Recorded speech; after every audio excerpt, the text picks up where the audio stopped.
ఏ మాయ చేసావేతో ఇండస్ట్రీని కుర్రకారుని మాయ చేసిన సమంత ఇప్పుడు సినిమాల విషయంలో దూకుడు తగ్గింది. నాగచైతన్యతో విడాకుల మొదలు అమ్మడికి ఆఫర్స్ తక్కువ రావడం, వచ్చిన ఆఫర్స్ లో అమ్మడు చేసినా సక్సెస్ లేకపోవడంతో అమ్మడి కెరియర్ కు బాగా డ్యామేజ్ జరిగింది. కానీ బాలీవుడ్ లో మాత్రం ఒక్క సినిమా చేయకపోయినా అమ్మడికి మాత్రం క్రేజ్ పెరిగిపోయింది.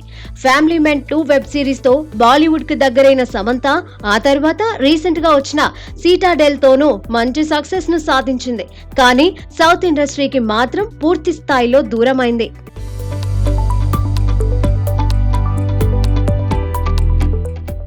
2023లో సమంత నటించిన ఆఖరి చిత్రం ఖుషి.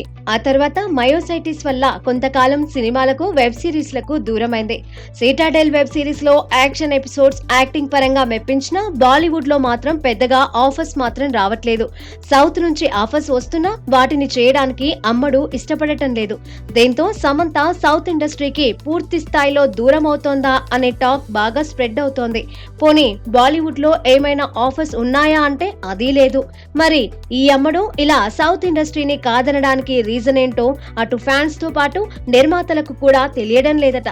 ఆ మధ్య తన ఓన్ ప్రొడక్షన్ లో మా ఇంటి బంగారం పేరుతో ఒక మూవీని కూడా తెరకెక్కించాలనుకుంది. కానీ ఆ సినిమా కూడా ఇంతవరకు సెట్స్ పైకి వెళ్లలేదు. ప్రస్తుతం అమ్మడి చేతిలో ఉన్న ఏకైక ప్రాజెక్ట్ రక్త్ బ్రహ్మాండ్ మాత్రమే.